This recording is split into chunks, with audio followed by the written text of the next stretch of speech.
بسم اللہ الرحمن الرحیم۔ یہ بہترین کہانی ہے جو ہم نے تم پر وحی کے ذریعے نازل کی ہے۔ سورہ یوسف۔ حضرت یوسف علیہ السلام کی خوبصورتی کا تذکرہ کئی احادیث میں آیا ہے۔ حضرت محمد صلی اللہ علیہ وآلہ وسلم نے فرمایا، یوسف کو حسن و جمال میں نصف عطا کیا گیا تھا۔ زلیخا اور خواتین کا رد عمل۔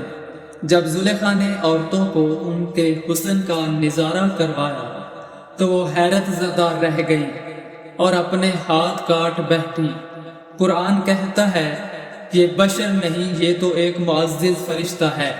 سورہ یوسف۔ پاکیزگی کی اہمیت۔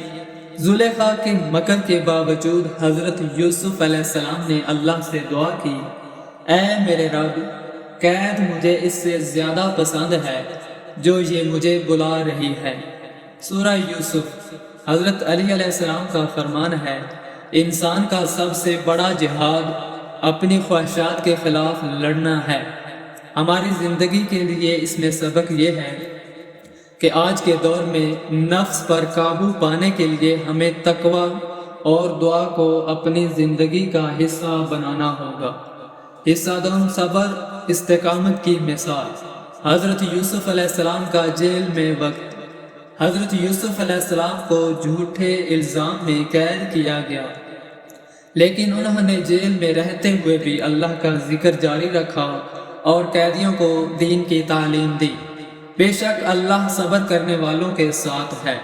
حضرت محمد صلی اللہ علیہ وآلہ وسلم کا فرمان ہے، صبر روشنی ہے اور صبر کرنے والے کو اللہ کبھی ضائع نہیں کرتا۔ ہماری زندگی کے لیے سبق ہے، ہر آزمائش میں صبر اور اللہ پر توکل ہماری کامیابی کی بنیاد ہے۔ بادشاہ کا خواب۔ بادشاہ نے خواب دیکھا کہ 7 موٹی گائیں 7 دبلی گایوں کو کھا رہی ہیں۔ حضرت یوسف علیہ السلام نے خواب کی تعبیر کی کہ 7 سال خوشحالی کے بعد 7 سال قحط آئیں گے۔ آپ 7 سال تک خوب محنت کریں اور اپنی پیداوار کو محفوظ رکھیں۔ سورہ یوسف۔ حضرت علی علیہ السلام کا فرمان ہے، دنیاوی معاملات میں بہترین منصوبہ بندی کامیابی کی علامت ہے۔ آج ہمیں بھی منصوبانہ طرز عمل اپنانا چاہیے۔ آج کے دور میں ہمیں منصفانہ طرز عمل اپنانا چاہیے اور اپنے وسائل کا درست استعمال کرنا چاہیے۔ بھائیوں کا حسد۔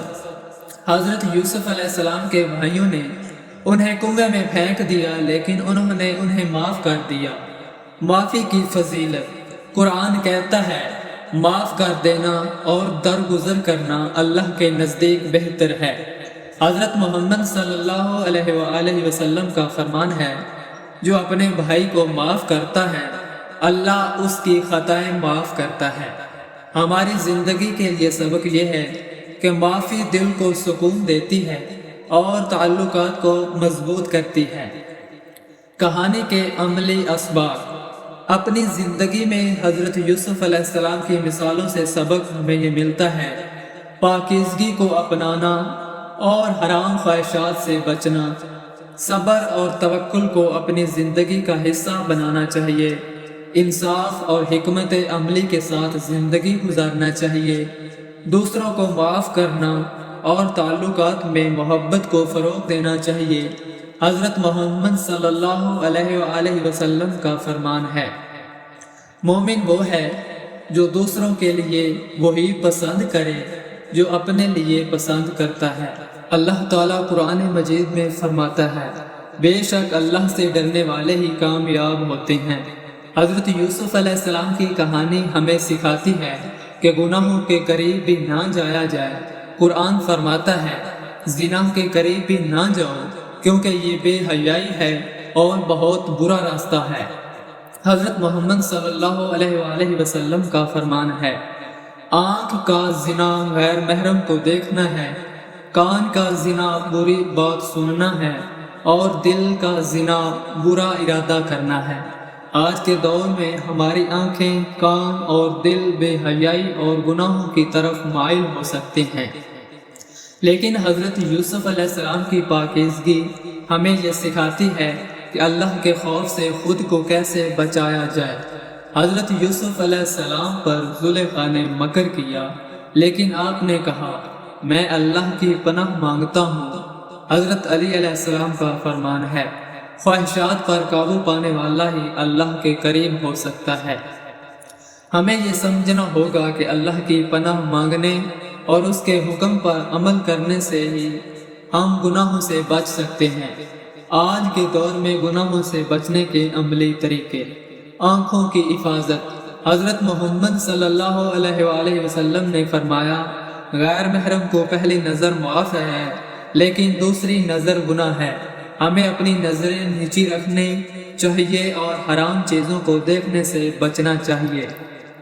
برے خیالات سے بچاؤ۔ حضرت یوسف علیہ السلام نے دل میں اللہ کی محبت کو بسایا۔ آج ہمیں بھی چاہیے کہ برے خیالات کے بجائے نیک کاموں پر توجہ دیں۔ دعاؤں کی اہمیت۔ حضرت یوسف علیہ السلام نے دعا کی اے میرے رب، قید مجھے ان کے مکر سے زیادہ پسند ہے۔ یہ دعا ہمیں سکھاتی ہے کہ اللہ سے ہر حال میں مدد مانگنی چاہیے۔ اللہ کا ایک اچھا بندہ بننے کے اصول۔ حضرت یوسف علیہ السلام کی کہانی ہمیں صبر، استقامت اور اللہ کے قریب رہنے کی تعلیم دیتی ہے۔ حضرت محمد صلی اللہ علیہ وآلہ وسلم کا فرمان ہے جو شخص اللہ سے ڈرتا ہے اللہ اسے ہر مشکل سے نکلنے کا راستہ عطا کرتا ہے۔ حضرت علی علیہ السلام کا فرمان ہے دنیا کی کامیابی اللہ کے حکم پر عمل کرنے میں ہے۔ ہمیں اپنی زندگی کو قرآن و سنت کے مطابق گزارنا چاہیے اور اپنے گناہوں پر توبہ کرتے رہنا چاہیے۔ اگر آپ کو یہ ویڈیو پسند آئی ہو تو براہ کرم ہمارے چینل کو سبسکرائب کریں، ویڈیو کو لائک کریں اور دوسرے کے ساتھ شیئر کریں تاکہ یہ پیغام زیادہ سے زیادہ لوگوں تک پہنچ سکے۔ میں امید کرتا ہوں کہ یہ ویڈیو آپ کو پسند آئی ہوگی، اور اگر آپ کو یہ ویڈیو پسند آئی ہے تو پلیز ہمارے چینل کو سبسکرائب کریں۔ اللہ آپ کو ہمیشہ خوش رکھے، آباد رکھے، آمین ثم آمین۔ السلام علیکم۔